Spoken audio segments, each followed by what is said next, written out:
Magandang araw po muli mga kalipi. Welcome po muli sa aking YouTube channel. Ito po muli si Kuya Mamo. Muli po akong bumabati sa inyo ng isang napakagandang araw po sa araw na ito. For today's vlog ay tutunguhin po natin yung mangrove ng Puerto Diaz. At tutuloy tayo sa Halamang Lapis. Ito po yung mga kasama ko. May kasama po tayo ditong turista mula po sa Lebanon. At ipapakita natin sa kanya yung kagandahan ng paligid ng ating bayan. So sundan nyo po kami mga kalipi at kami ay paroro na. So ayon po sa mga eksperto mga kalipi, 19 species po ang ori ng mangrove dito sa bayan ng Puerto Diaz. Yung taniman po ng bakawan dito sa Puerto Diaz ay umabot po kami ng 1,034 hectares ayon po sa mga eksperto. At ito pong nakikita nyo pong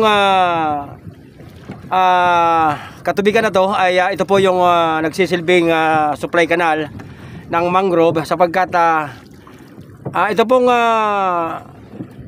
pong ilog na ito ay ito po yung daanan ng tubig galing sa bundok at ito rin po yung daanan ng tubig paitaas na galing po sa laot. So ibig sabihin po mga kalipi ay naghahalo po yung tabang mula po sa bundok at yung alat na mula po sa karagatan ay dito po sila nagpapakita, nagtatagpo sa lugar na ito na ayon po sa mga eksperto ay ito po yung perfect mixture ng bakawan. Nasa bukod na po tayo ng mangrove tunnel. So ito na po yung ating bangka. Susugin na po natin yung ilalim ng tunnel ng mangrove. So ito po mga kalipi yung tunnel, mangrove tunnel ng bakawan ito. At yun po, nakikita nyo po yung kagandahan ng mga bakawanan sa paligid. Meron po tayong kasama dito mga kalipi. Ito po ang ating turista na mula pa po ito sa Kamaynilaan. So sir, since narito na po kayo sa aming lugar at ito po talaga ang sinadya nyo rito sapagkat ayon po sa inyo ay nakikita nyo sa aking mga vlog yung kagandahan ng Puerto Diaz. Ano po sir ang masasabi nyo po at actual po na nakikita nyo po ang paligid? Napakaganda po ng lugar na ito. Sa totoo, isa ako sa mga taga-subaybay ni Kuya Mamo.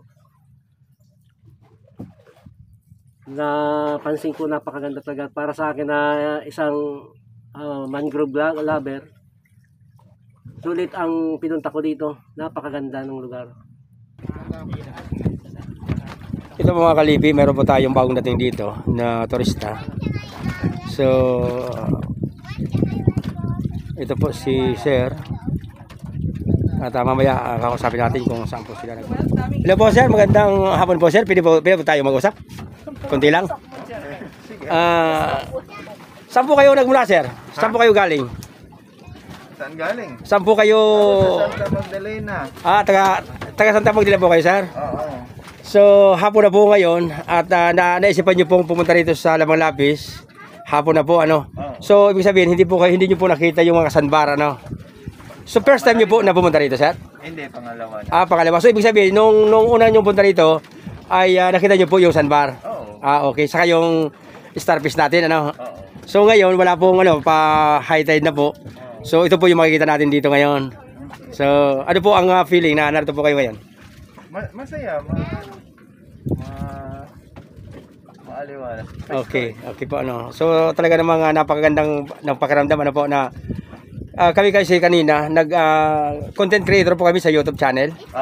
Kuya Mamo Vlog saka Kuya Moto sa page o kaya naman sa YouTube channel.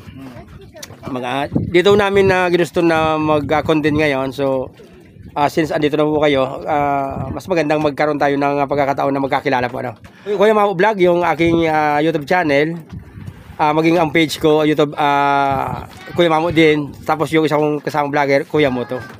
So para po makita niyo po itong video ito, pasyalan niyo po ako sa aking pong page Kuya Mamo Vlog. Kuya Mamo Vlog. So ito po yung ano niya. Ito po. Kuya Mamo Vlog ano po ano. So yung pong mga guide niyo. Actually mga tourist guide din yan eh. Yung mga bangkero natin. So safe po tayo diyan at maganda po ang training nila. So mga kilala ko yan. Okay. So maraming salamat po sir at enjoy po kayo sa aming lugar. Salamat. Okay, thank you po. Mga kalibig, kung nagustuhan nyo po ang aking munting video, paki-like na lang at paki-subscribe. At paki-click lang po yung notification bell para naman sa mga susunod kong vlog, maging updated kayo. Paki-like na lang at paki-follow na rin po sa aking Facebook page, Kuya Mamo Vlog.